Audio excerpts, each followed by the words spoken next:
თეონა აქუბარდია, პარლამენტის წევრი, უნდა შემოგვიერთდეს პირდაპირ ეთერში, ის უკვე ხაზზეა, რამდენადაც ვიცი. ქალბატონ თეონა, საღამო მშვიდობის, დიდი მადლობა ჩართვისთვის. თეონა, მე როგორც ვიცი, თქვენ დღეს იმყოფებოდით კირბალში და თუ შეგიძლიათ, რომ დამატებითი ინფორმაცია მოგვაწოდოთ, რაც თქვენ იცით უშუალოდ ადგილობრივებისგან ან ოჯახის წევრებისგან მომხდართან დაკავშირებით, რა ვითარებაში, რატომ მოკლეს ჩვენი მოქალაქეთ ამას გინტური? მე ამ წუთას დაბრუნდი კირბალიდან და ვიყავი ოჯახში სამძიმარზე, რა თქმა უნდა, მოვიკითხე ოჯახის პოზიცია ისევე როგორც მათ შორის რა მოხდა ადგილზე, შემიძლია გითხრათ მხოლოდ ის, რაც მათგან ვიცი. ერთი ცნობილია ის, რომ ეს იყო ომის ვეტერანი, აგვისტოს ომის ვეტერანი. რა თქმა უნდა, მე მაინტერესებდა ამ შემთხვევაში ხომ არ იყო გარკვეულწილად შურიზიება მით უფრო, როდესაც ვიცით, რომ მართლ ტატურაშვილი იყო ასევე აგვისტოს ომის მონაწილე ყოფილი რეჟიმმა და მოცემულობაში ჩვენ რაც ვიცით არის ის, რომ კირბალის ლომისის ეკლესია იყო რუსი ოკუპანტების სამიზნე, ივნისში გავრცელებული ინფორმაციით იყო აჭედილი კარი ოკუპანტების მხრიდან და მოცემულობაში იქ სასაფლაოსთან ახლოს არის ეს ეკლესია და მამას საფლავზე იყვნენ ისინი გასულები, მაგრამ საინტერესო და მნიშვნელოვანი არის ის, რომ რაც მათ შორის ახლა კადრები ვრცელდება, ჩვენმა მოქალაქეებმა მათ შორის საუბარი არის ეს აჭედილი კარი მოხსნეს. და მოცემულობაში შესაძლებელია როდის მოხდა ქალბატონო თეონა, ხომ არ გაქვთ თქვენ ჩვენ თარიღთან დაკავშირებით არ გქონდა ზუსტი ინფორმაცია? არც მე არ მაქვს ინფორმაცია, მაგრამ ის შეიძლება და გუშინ მომხდარიყო თუ უფრო ადრე.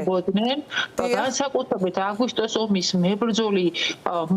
ადამიანები და სოფელი კირბალი არის 140 კაცი ყავთო გატაცებული ჩვენი სოფლიდან. ამას გატაცებულების სოფელს ეძახიან. ძიმე დაზიანებული სოფელი არის ამ მოცემულობიდან. შესაბამისად,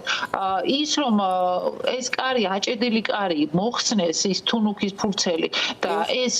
იყო განსაკუთრებული ყურადღების საგანი ოკუპანტების, ეს გასაგებია. შესაბამისად, შესაძლებელია, ეხლა რა კადრებსაც ჩვენ ვხედავთ და რაც გაავრცელა ოკუპანტმა რეჟიმმა, ცხინვალის მარიონეტულმა რეჟიმმა, შესაძლებელია ეს კიდეც ვივარაუდოთ, რომ არ იყო შემთხვევითობა და ეს იყო გარკვეული შურიძიება, მით უფრო, როდესაც ჩვენ ისტორიაში,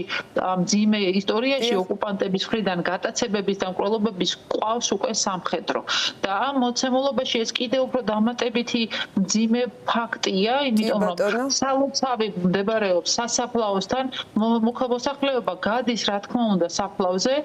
და ის, რომ ტაძარში სანთელის ანთება უნდოდა მოქალაქეებს, ეს ბუნებრივია. მაგრამ ამ მოცემულობაში მე მაქვს კითხვა, რა გააკეთა ხელისუფლებამ უსაფრთხოების მექანიზმების შესანარჩუნებლად, მით უფრო იმ ფონზე, როდესაც ივნისში ვიცით გავრცელებული ინფორმაციით, რომ კარი აჭედეს, შემდგომ ის, რომ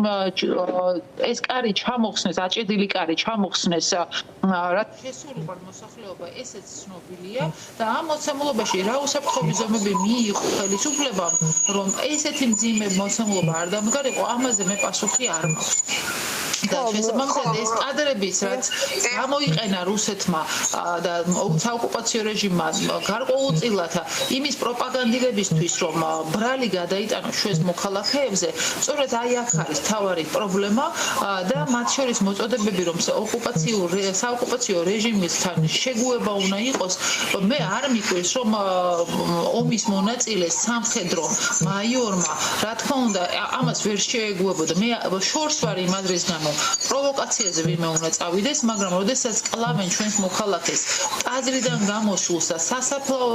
ტაძრამდე იცოდნენ, რომ ის მიდიოდა, სავარაუდოდ დაინახეს და ამ მოწყობილობაში არ უნდა გამოვრიცხოთ, რომ ეს იყო ჩასაფრების და შესაძლებელია რუსეთის გრუს ოპერაცია. ხო, კი ბატონო, ქალბატონ თეონა, მით უმეტეს ამ ვერსიას აქვს არსებობის საფუძველი გამომდინარე იმ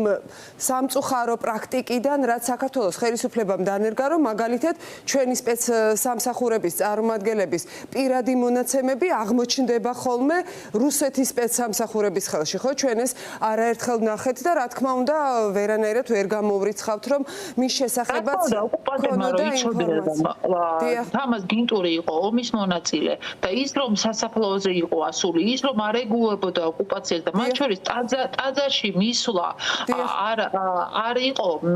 შეზღუდული მათთვის, იმიტომ რომ ესენი აქ გაიზარდნენ და სალოცავს ძალიან დიდ მნიშვნელობას ანიჭებენ, ეს არის მოცემულობა. მაგრამ ამ მოცემულობაში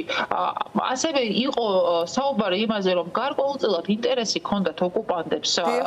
თამაზ გინტურის, გამომდინარე მისი აგვისტოს ომის მონაწილეობიდან და გამომდინარე იქიდან, რომ ის რეგულარულად დადიოდა მამის საფლავზე, ამიტომ მე არ შემელია მტკიცებით რამე ვთქვა, მაგრამ რა თქმა უნდა, როდესაც ჩვენ გვაქვს ტატუნაშვილის ტრაგედია, როდესაც რუსებმა გაიტაცეს ყოფილი სამხედრო და წამებით მოკლეს და ის წამებლები დააწინაურეს, დიახ. დააწინაურეს, რადგან ქართულმა ოცნებამ ხმა არ ამოიღო. მე ვიყავით თამარა პარლამენტში პოლიტიკური გამოსვლის დროს, როდესაც მოუწოდე ქართულ ოცნებას, რომ დავით გურწიევი, რომელიც დანიშნეს ოკუპირებული ცხინვალის ახალგორის პროკურორად და არის ტატუნაშვილის სიაში, არა ისე, არამედ ცხეთის რაიონულ სასამართლოს ყავს გასამართლებული ეს კაცი ტატუნაშვილის ყოლობისთვის და ბაშარაულის ყოლობაც მის სახელს უკავშირდება. მთავრობის დადგენილება არსებობს და აღწერილია ეს ყველაფერი და ამაზე ხმა ამოიღეთ მეთქი რო უთხარი, არ ყოფილა არც ერთი განცხადება და აი რო გაჩვენდნენ და რო არ გააკეთეს განცხადება, რეალურად დაიცვეს ამათ ასე მშვიდობა. მე არ მესმის, მართლა არ მესმის და არც ის არ მესმის, სიმართლე გითხრათ, როგორ შეიძლება გადააბრალო ოკუპაცია წინა ხელისუფლებას, როდესაც 200 წელია ჩვენ რუსულ ოკუპაციასთან ვიბრძვით და პასუხისმგებლობა არ აიღო იმ ოკუპაციის შედეგებზე, განგრძობით ოკუპაციაზე, რაც მათ შორის დადგა გუშინ სოფელ კირბაში. ხო, ნუ ესეც ქართული ოცნების ტრადიციაა, მაგრამ ქაბატონ თეონა ისევ კადრებს მინდა დაუბრუნდე, რომელიც დღეს ცხინვალის საოკუპაციო რეჟიმმა გაავრცელა თითქოს და მსხვერპლის დისკრედიტაციის მიზნით ამ დროს პირიქით საპირისპიროს ადასტურებს ნამდვილად ეს კადრები, რომ სრულიად მშვიდობიანად არის მისული ადამიანი თუნდაც ეკლესიაში სანთლის დასანთებად, მაგრამ ხომ არ გქონდა თუ იყო არ ვიცი იმ დროს უკვე ამ კადრების შესახებ თქვენთვის ინფორმაცია ცნობილი, როგორ აღმოჩნდა ეს კადრები საოკუპაციო რეჟიმის ხელში. ჩვენ როგორც ვიცით, მისი ტელეფონი, თამაზ გინტურის ტელეფონით დაარეკინეს 112-ზე გატაცებულ ლევან დოთიაშვილს და შემდეგ დოთიაშვილთან ერთად გინტურის ტელეფონი წაიღეს უკვე ამ საოკუპაციო რეჟიმის წარმომადგენლებმა. თქვენ შეგიძლიათ რომ დაადასტუროთ ეს ინფორმაცია, ან უფრო მეტი ხომ არიცით ამის თაობაზე? მე ვერ დავადასტურებ ტელეფონში მის კადრების არსებობას, თუმცა ის რომ ოკუპანტებს ჰქონდათ ინტერესი მოკლულ მოქალაქესთან დაკავშირებით, ისევე ის რომ ამ შემთხვევაში ლომისას კარის აჭედვაზე ჰქონდათ რეაქცია სოფელში და მათ შორის მოკლულს ამასთან დაკავშირებით საუბარი იყო, მაგრამ ეს უნდა იყოს გამოძიების საგანი და ამ მოცემულობაში ჩვენ ერთი რამ უნდა მინდა თამარ თქვა, საოკუპაციო ხაზი არ არის ნორმალური ინტერნეტ კავშირი, გამომდინარე რუსული სისტემების იქ ქონისა. სატელეფონო საუბრების გადაჭერა ოკუპანტების მხრიდან ნებისმიერი საუბარი სოფელში ან განზრახულობა სასაფლაოზე ასულზე ამისი გადაჭერა საუბრების მათ შეუძლიათ ტექნიკურად ანუ წინასწარ თავისუფლად შეიძლება რომ ქონოდათ ინფორმაცია დაყენებული ისეთი რომ უსაფრთხო კავშირები ამ კუთხით არ არსებობს. მე ამ შემთხვევაში მთავარი კითხვა მაქვს და ამაზე პასუხი ჯერ არ მიგვიღია ჩვენ, როდესაც ივნისში დადგა მოცემულობა კარის აჭედვის და როდესაც ადგილობრივებმა ეს კარი ჩამოიტანეს. იმისთვის რომ შეუზღუდავი მისვლა ქონოდათ ოკუპირებულ ტერიტორიაზე დარჩენილ ტაძარზე და ეს როგორც რადიო თავისუფლების ჟურნალისტი გოგა აფციაური წლის შედეგია ოკუპაციის. ეს სოფელ კირბოში ეს ტაძარი არ ყოფილა ოკუპირებულ ნაწილში და 2018 წლიდან მოხდა აი ბორდერიზაციის და მცოცავი ოკუპაციის ფონდა მიუხედავად იმისა, რაც ამბობს ქართული ოცნება და არ აღიარებს ამ ბორდერიზაციას საერთოდ, რაც კიდევ უფრო შემაშფოთებელია. მაგრამ ამ მოცემულობაში ვინმე მივიდა მოქალაქეებთან და უთხრა, რომ საფრთხე იყო და ამ შემთხვევაში პატრულირება იყო შესაბამისი უზრუნველყოფის უსაფრთხოება. კამერები არ არის ჩემი აკვიატება, როდესაც გიგა 82-ია ზურგში ნასროლით მოკლეს ოკუპანტებმა ხურჩასთან ერთადერთი კამერა იყო მაღაზიის, რომელმაც დააფიქსირა ეს ფაქტი და ამას მოყვა კიდევ ერთხელ იმის მტკიცებულება, რასაც ახლა აკეთებენ ხო ოკუპანტები, როდესაც ამ კადრებს აცვენებენ და ბრალი გადააქვთ მოკლულზე და ამ მოცემულობაში ჩვენ ვხედავთ იმ პროპაგანდის მანქანას, რომელიც მიმდინარეობს და 92-ას შემთხვევაში თუ კამერა არსებობდა, რატომ არ შეიძლება ასეთ მოცემულობაში უსაფრთხოების ზომები გავაძლიეროთ და მიმჯელოთ კამერა უნდა ამას თუ რა სხვა ზომები ჭირდება და პოლიტიკა ნახოთ არ ვიცი ასეთი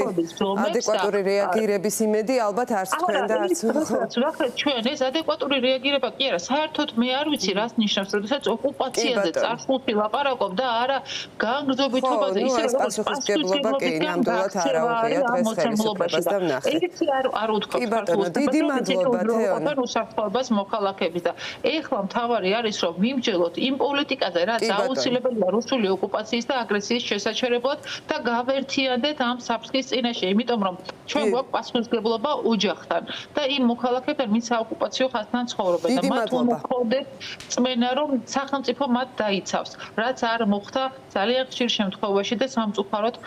თამაზ გინტურის შემთხვევაში დიდი მადლობა თეონა აკუბარდია საუბრობდა პირდაპირ ეთერში